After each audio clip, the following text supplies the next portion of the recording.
On the morning of December 31st, 2008, hundreds of thousands of Zune 30 GB media players across America simultaneously froze. Users waking up in college dorm rooms and suburban homes found their screens permanently locked on a glowing logo.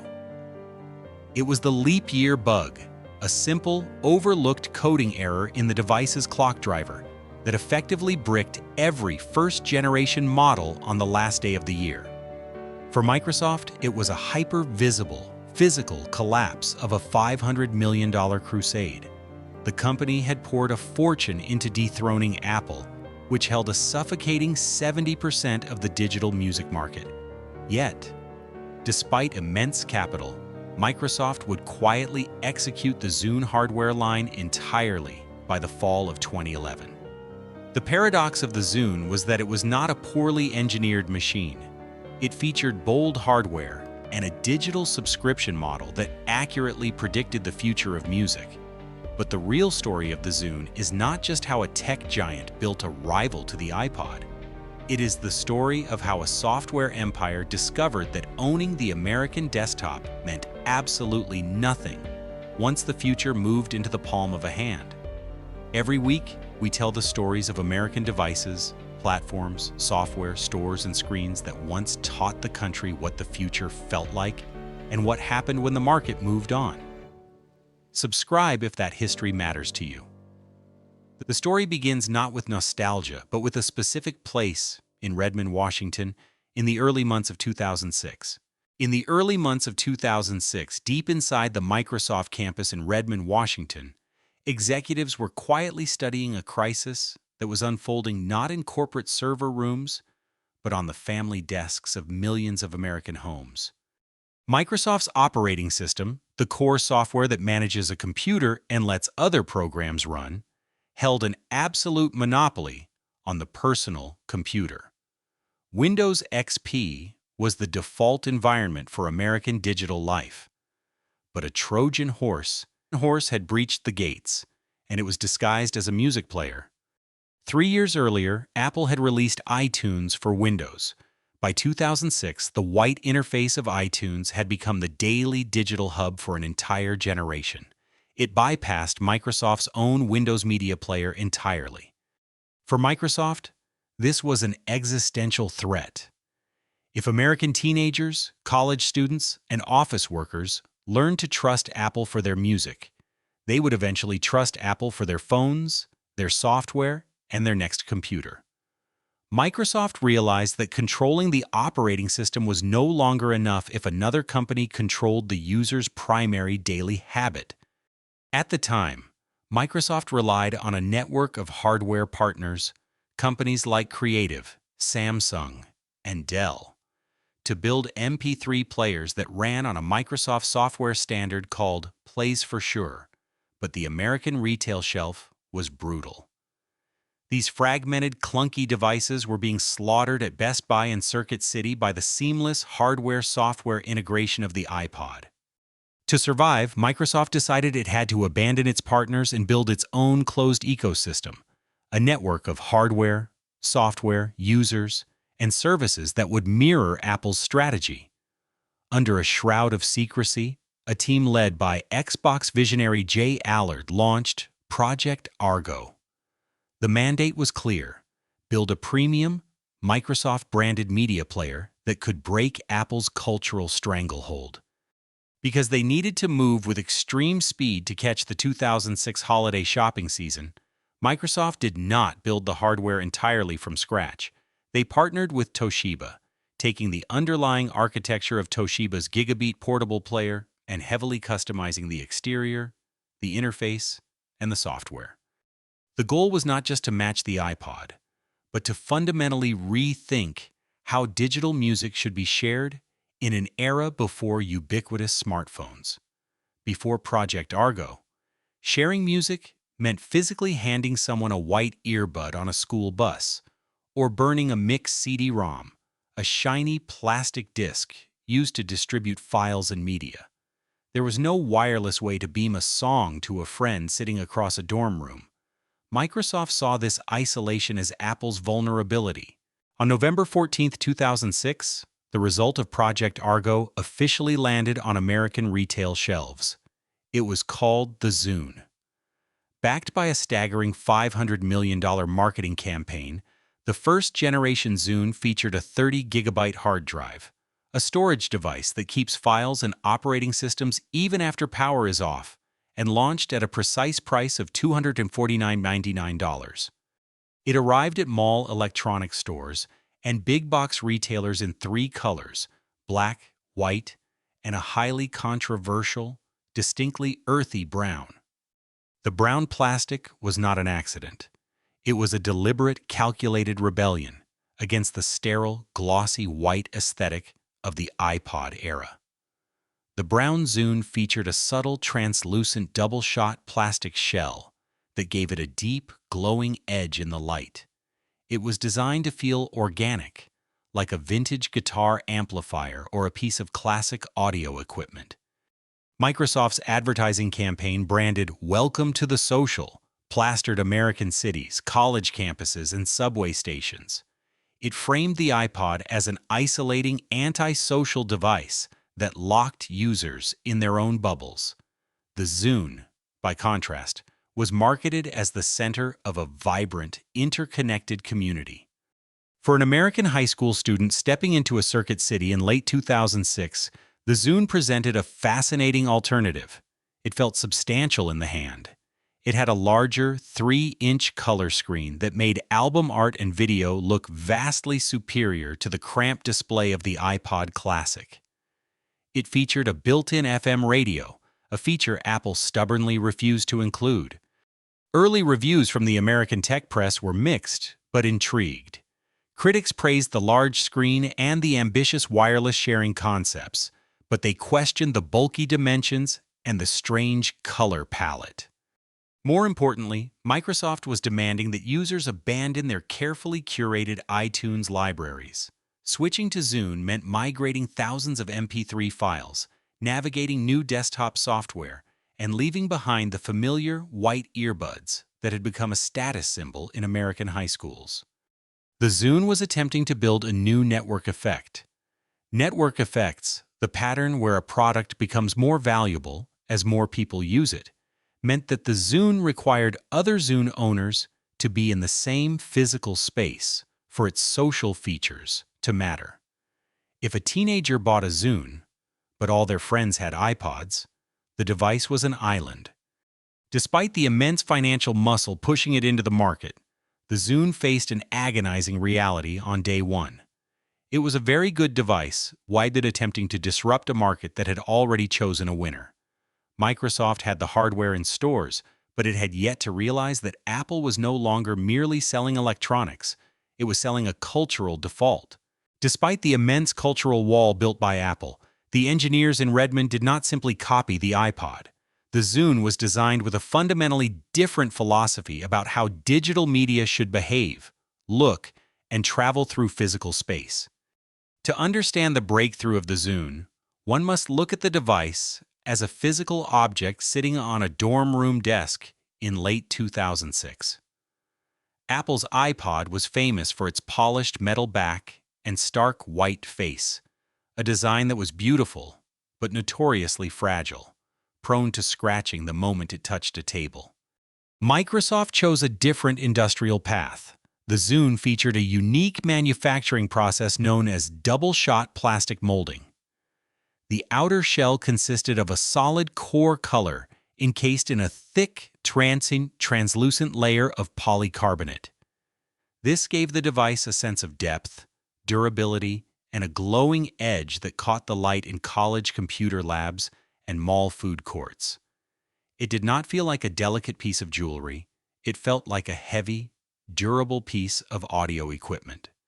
The interface was built around a distinctive navigation button quickly dubbed the Squircle, a square with rounded edges.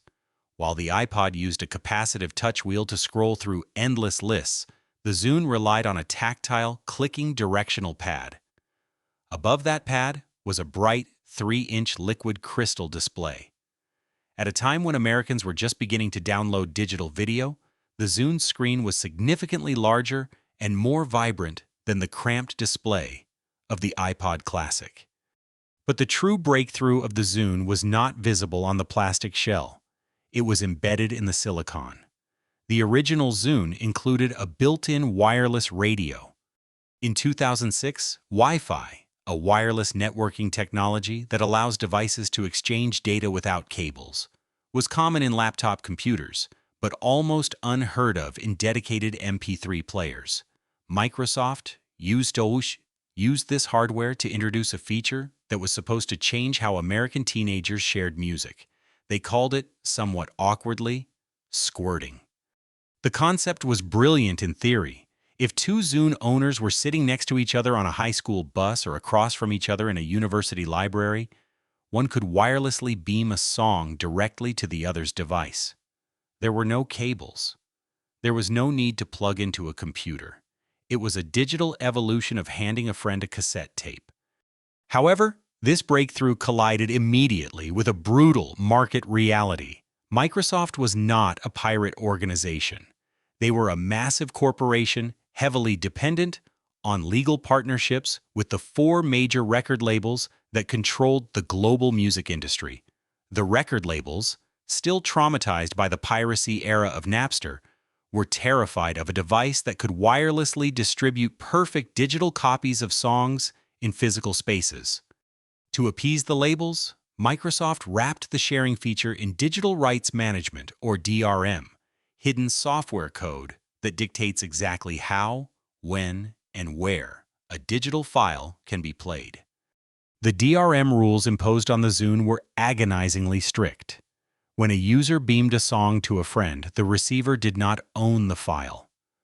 The song was locked by a rule known as 3 days or 3 plays. The recipient could listen to the track a maximum of 3 times, and after exactly 72 hours, the file would digitally evaporate from their hard drive.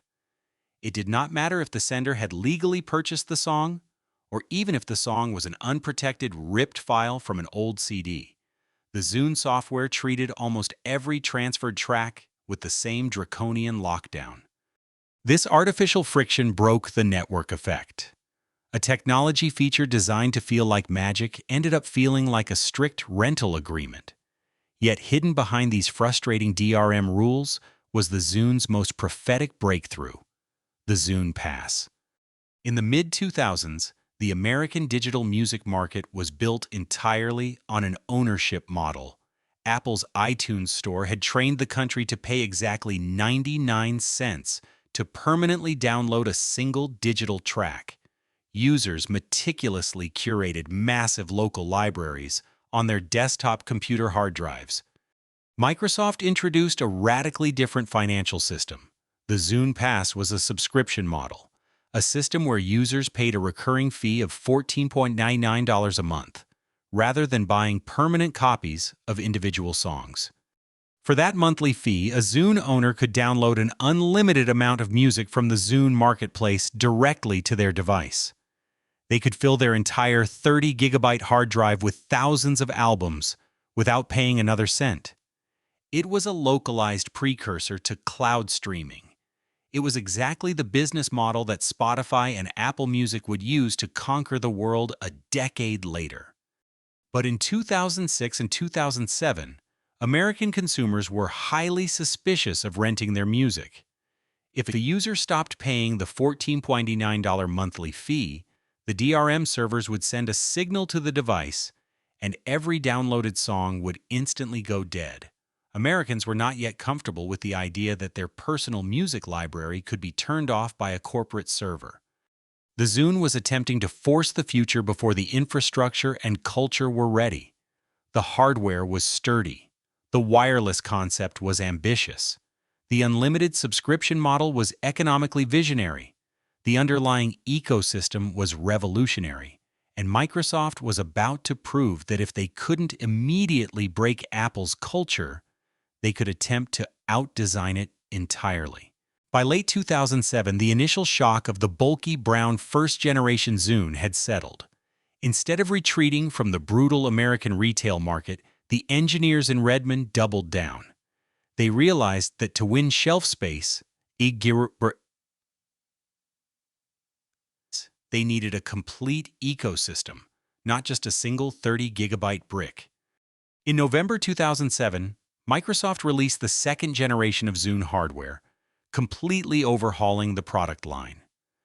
They introduced the Zune 4 and Zune 8, smaller devices that utilized flash memory, a type of fast storage with no moving parts, making the players incredibly thin and immune to skipping when a user went for a run. For heavy listeners with massive music libraries, they launched the Zune 80, which relied on a traditional hard drive but featured a dramatically slimmer profile. The controversial brown plastic was gone, replaced by a sleek, matte black, red, pink, and green finish. The original mechanical squircle button was replaced by the Zune pad. This was a stroke of hardware brilliance. A four-way directional pad that was also touch-sensitive. An American college student navigating their library could physically click the button to move track by track, or lightly swipe their thumb across the surface to fly through hundreds of artists in seconds. It seamlessly bridged the gap between tactile control and the emerging era of touch interfaces. But the most stunning transformation happened on the American desktop. In 2007, managing a portable media player required a host computer. Apple's iTunes looked like a digital spreadsheet, rows and columns of text, sterile and functional. Microsoft completely rebuilt the Zune desktop software from the ground up to look like an interactive music magazine. When a user plugged their device into their family computer, the Zune software did not just list files. It pulled high-resolution photography of the artist from the internet, splashing it across the entire monitor. It utilized bold, oversized typography for artist names and albums. It was immersive. It made managing a digital music collection feel like browsing through physical vinyl records in a local indie music shop. In addition to the software redesign, Microsoft introduced the Zune Social, an online community built directly into the platform. Users created digital profiles, known as Zune tags, which automatically tracked and broadcasted every song they listened to. It was a social network, an online platform built around profiles, connections, and shared identity, designed specifically for music discovery. If a user in a Chicago dorm room discovered a new indie rock band, their friends across the country could immediately see it on their Zune desktop client, click the track, and download it instantly using their $14.99 Zune Pass subscription. It was an ecosystem working exactly as intended. To support this new aesthetic, Microsoft launched the Zune Arts campaign. Instead of relying on traditional corporate commercials, they handed millions of dollars to independent animators, underground graphic designers, and indie bands. The advertisements were surreal, colorful, and highly artistic short films. This marketing pivot created something Microsoft had rarely achieved in the consumer hardware space: genuine countercultural appeal. In an American high school, where the white Apple earbuds had become the inescapable default, pulling a Zune out of your pocket became a deliberate statement. It signaled that you cared about audio quality, that you preferred a subscription model over buying individual tracks, and that you actively rejected the mainstream monopoly. A fiercely loyal subculture formed around the device. Digital communities like Zune boards became gathering places for enthusiasts who traded tips, custom background images, and software updates. They proudly called themselves the Zune Army. In mall electronics stores across the country, the retail reality began to shift. The Zune displays at Best Buy and Circuit City expanded significantly. While they never approached the massive 70% market share of the iPod, Microsoft firmly secured the number 2 spot. The Zune was selling millions of units. The Zune Pass subscription was quietly building a dedicated user base of heavy music listeners who realized that renting an infinite library was far superior to owning a limited one. For a brief window between 2007 and 2008, Microsoft had successfully built a parallel digital universe. They had the hardware, they had the software, and they had a fervent community. But the engineers in Redmond were not finished. They were preparing to release one final piece of hardware, a device intended to be the absolute pinnacle of dedicated portable media, just as the ground beneath the entire industry began to fracture. In September 2009, Microsoft unleashed what many hardware historians still consider one of the most beautiful pieces of consumer electronics ever built, the Zune HD. If the first generation was a bulky experiment and the second generation was a refinement, the Zune HD was an aggressive, undeniable flex of Microsoft's engineering power. The colored plastic was gone. The device was now encased in a cold, premium-brushed aluminum shell held together by exposed screws on the back, giving it an industrial, architectural weight. The front of the device was entirely dominated by a 3.3-inch OLED touchscreen, a display technology where each individual pixel emits its own light, allowing for perfect, ink-like blacks and impossibly vibrant colors. Inside that aluminum shell sat an NVIDIA Tegra processor, an advanced mobile chip powerful enough to render complex three-dimensional graphics and output 720p high-definition video directly to a living room television through a specialized dock. It also featured a built-in HD radio receiver, hardware that pulled in high-fidelity, static-free local broadcasts without requiring a cellular data connection. But the true masterpiece of the Zune HD was not just the glass and metal. It was the software. With the Zune HD, Microsoft introduced an entirely new design language called Metro. At a time when Apple's iPhone and iPod Touch were organizing the American digital experience into neat static grids of square app icons, Metro looked like a kinetic digital magazine. It was completely typography-led. Instead of tapping a small, isolated picture of an album, the user swiped across massive, bold text that literally bled off the edges of the screen, inviting the thumb to pull the next menu into view. As an American teenager scrolled through their library, high-resolution artist photography slowly panned in the background. The interface was fluid, fast, and aggressively different. Microsoft also introduced Smart DJ, an algorithm that analyzed a user's local library and instantly generated an endless radio station of similar artists by pulling tracks seamlessly from the cloud. It did not treat music like a spreadsheet of files. It treated it like an immersive experience. In an American dorm room where a glowing laptop sat on a cramped desk, the right pocket device did not merely play audio. It decided how a student discovered culture, how they navigated their digital identity, how they blocked out the physical noise of the campus, and who felt that the future had finally arrived. For a heavy music listener in 2009, holding a Zune HD connected to a $14.99 Zune Pass subscription was a revelation. It felt like holding a limitless, perfectly organized record store in the palm of a hand.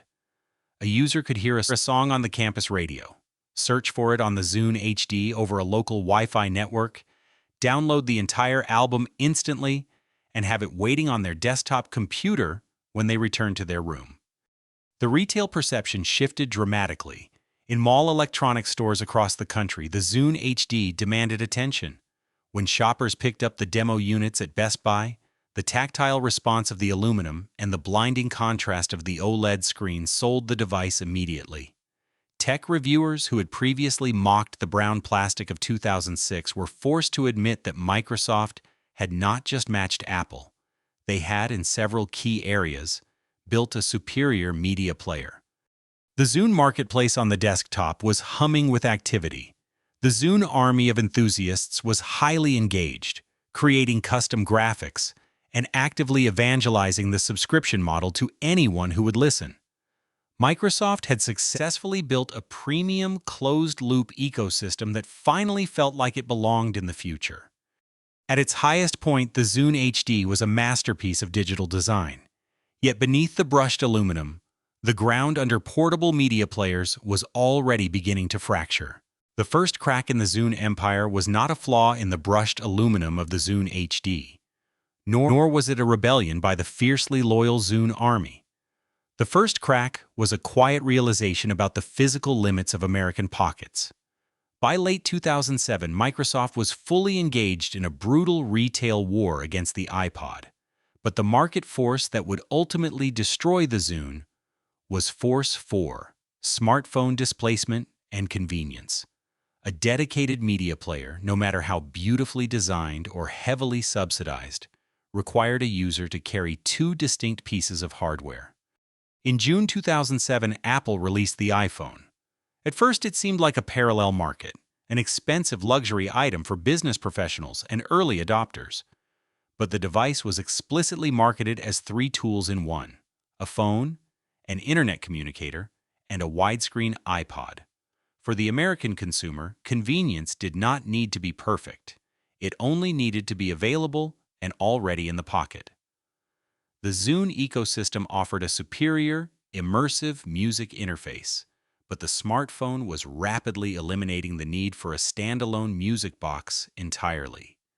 The fatal blow to the dedicated MP3 player arrived a year later, in July 2008, with the launch of the App Store, a controlled marketplace where users could find and install software applications directly to their device over the air.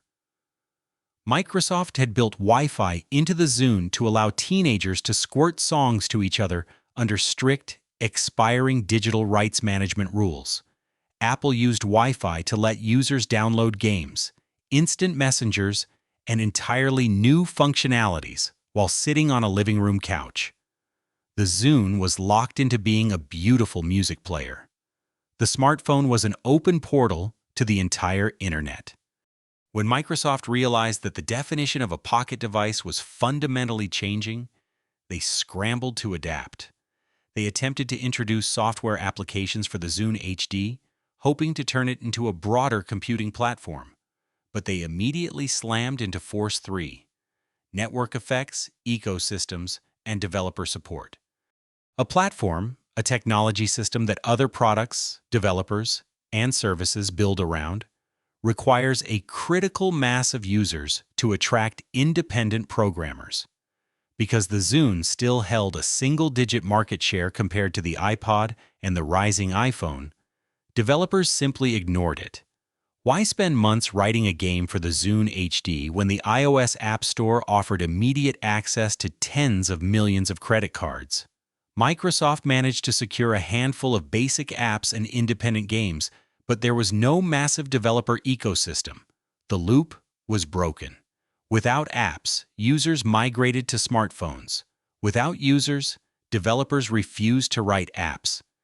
Furthermore, despite its wireless sharing capabilities, the Zune ecosystem remained heavily tethered to the personal computer. To activate a device, update the operating system, or manage a massive Zune Pass subscription library, an American user still had to physically plug the player into a desktop or laptop via a USB cable. The Zune desktop software, while visually stunning and critically acclaimed, was a massive, resource-heavy program. In a college dorm room, booting up a sluggish Windows PC just to sync a new playlist was beginning to feel like an outdated ritual. The tech industry was already shifting toward cloud services, systems that store or process data on remote servers instead of only on a local device. Then came the physical rupture. Just as Microsoft was preparing to push its software ecosystem into the future, a ghost in the machine shattered consumer trust in the hardware. On the morning of December 31, 2008, owners of the original brown, black, and white 30-gigabyte Zunes woke up to find their devices entirely unresponsive. It was not a localized glitch, nor was it a targeted cyber attack. Across the country, hundreds of thousands of Zune players simultaneously froze on the glowing startup screen. It became known as the leap year bug. The processor, the main chip that performs calculations inside the device, relied on a clock driver written by a third-party contractor. The underlying code failed to properly account for the extra day at the end of a leap year, When the internal clock struck the final day of 2008, the software entered an infinite loop, locking up the entire system. While the devices miraculously fixed themselves 24 hours later, on January 1st, the psychological damage to the brand was permanent. In the American tech market, hardware reliability is the absolute foundation of consumer trust. The mainstream press relentlessly mocked the failure. Retail workers at mall electronics stores had to deal with lines of confused, frustrated customers demanding refunds for bricked devices on New Year's Eve. On the retail shelf, the physical space dedicated to the Zune began to rapidly shrink. Circuit City, one of Microsoft's major early retail partners, was plunging toward bankruptcy, eventually liquidating its massive big-box stores entirely. At surviving chains like Best Buy and Target, the MP3 player aisle itself was being compressed. Floor space was being reallocated to carrier stores, smartphone displays, and accessories. A teenager walking into a mall no longer gravitated toward the dedicated media player case. They walked straight to the mobile carrier kiosk. The device in the user's hand still played music, but the world had moved its attention to a glass screen that could download entirely new realities from the air. By the end of 2010, the writing was on the wall for the entire category of dedicated portable media players. Force 4, smartphone, cloud, streaming, and convenience displacement was reshaping American habits at a blinding speed. An American consumer no longer needed to manually sync a massive library of MP3 files to a pocket device via a USB cable. Cellular networks were getting faster. Emerging services were proving that streaming, delivering audio directly over the internet without requiring the user to own a permanent physical copy, was the actual future of mobile audio. Why carry a dedicated aluminum media player when an Apple iPhone 4 or a Motorola Droid could stream infinite internet radio stations from the cloud while simultaneously providing turn-by-turn navigation and text messaging? Inside the Redmond campus, a painful corporate calculation was taking place. The Zune HD was critically acclaimed, but it was fighting a war that the smartphone had already ended. The immense engineering resources required to maintain hardware supply chains, negotiate directly with record labels, and fight for shrinking physical retail space were no longer financially justified. Instead of building a successor to the Zune HD, Microsoft executed a strategic pivot. They took the greatest asset of the Zune ecosystem, the striking, typography-heavy Metro design language, and cannibalized it. Microsoft moved the core Zune design team over to their mobile division to build Windows Phone 7, an entirely new smartphone operating system designed to fight the iPhone and Google's rising Android platform. The Zune software became merely a built-in media feature inside the new phone. The dedicated music player was effectively placed on life support. Out in the American retail landscape, the physical disappearance was swift and merciless.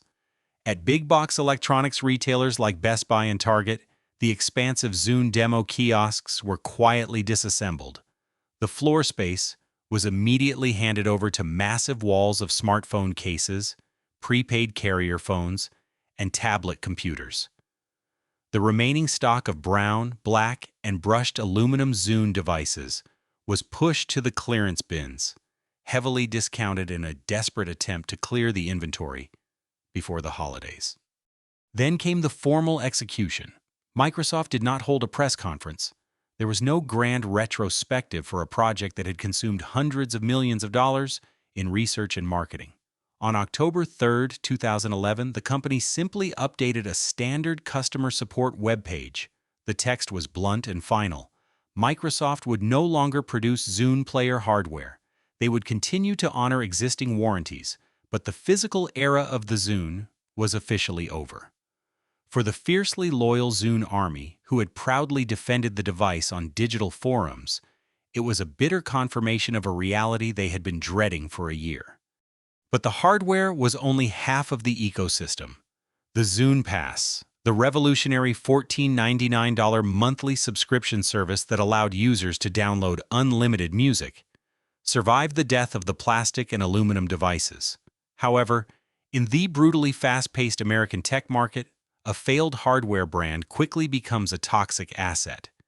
In 2012, as Microsoft attempted to unify its vast entertainment divisions, they stripped the Zune name from the software entirely. The subscription service was rebranded as Xbox Music and later Groove Music. The vibrant Zune PC desktop software, once praised as an immersive digital magazine that made managing files feel like browsing an indie record store, was eventually abandoned. It was replaced by sterile utilitarian applications built for Windows 8 and Windows 10. The community features, the Zune social tags, and the unique artistic identity that Microsoft had paid indie animators millions to create were systematically erased from the internet. The final agonizing consequence of the Zune ecosystem collapse hit the users who had trusted Microsoft's digital architecture the most.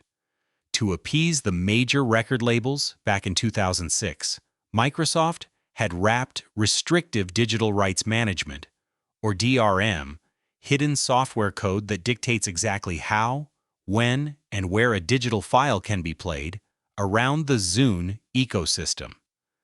This older DRM required a constant connection to a corporate server to verify a user's ownership license.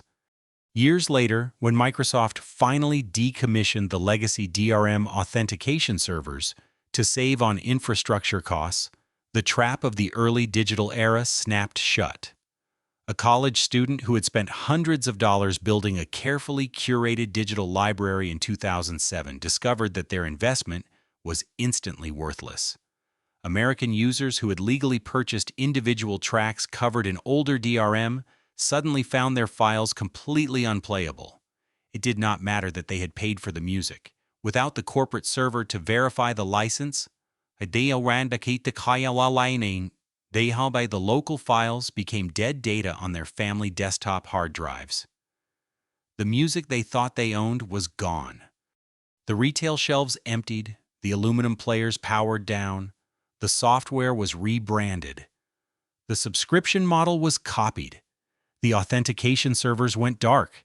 The digital locks broke. The files became unplayable. The community scattered. The ecosystem collapsed. The physical brand did not survive the corporate consolidation of Microsoft's entertainment divisions. The Zune name, once backed by a $500 million marketing campaign across American cities, was quietly retired, replaced by shifting corporate priorities, cloud-based rebrands, and the relentless march of mobile computing. Yet the legacy of the Zune did not simply vanish into an e-waste bin or a landfill on the outskirts of an American industrial town. Instead, it survived in unexpected corners of digital culture, preserved by a community that refused to let the hardware fade into total obscurity. Today, a dedicated enthusiast network keeps the platform alive through digital archaeology. On online forums, vintage hardware preservation boards, and specialized collector communities across the United States, enthusiasts hunt for rare 120 gigabyte models and pristine Zune HD units. Preservationists trade technical guides on how to solder replacement batteries into sealed aluminum shells, how to swap fragile mechanical micro drives for modern solid-state flash memory, and how to keep legacy desktop sync software running on modern versions of Windows. This preservation culture is not driven by simple sentimental longing. It is a physical argument about a specific era of engineering. The Zune matters today because it was a prophetic failure. The core subscription model pioneered by the Zune Pass, paying a recurring monthly fee for unlimited access to a massive cloud catalog rather than owning individual digital files, became the undisputed foundational business model for the modern music and entertainment industries. Spotify, Apple Music, and Xbox Game Pass all walked down the economic path that Microsoft mapped out a decade too early, at a time when record labels and consumers were still fiercely attached to the concept of permanent ownership. Furthermore, the typography-led Metro design language developed for the Zune HD did not die with the hardware division. It migrated directly into the software that powered millions of American phones and enterprise computers, shaping the flat, minimalist design aesthetic of Windows Phone, Windows 8, and modern user interface development across the entire tech sector. In American popular culture, the device even achieved an ironic afterlife. Years after the hardware lines were formally canceled, a brushed aluminum Zune HD appeared as a central plot device. In Hollywood blockbusters like Guardians of the Galaxy Vol. 3, thrusting the obscure Microsoft player back into the global spotlight and introducing an entirely new generation of viewers to the forgotten brick of Redmond. The story of the Zune is a stark reminder of a harsh market truth in American technology. Innovation, bold industrial design, and a visionary subscription model are never enough on their own. A technology empire cannot win by building a better device if the cultural default, the developer ecosystem, and the retail distribution channels belong entirely to someone else. America did not stop wanting portable music.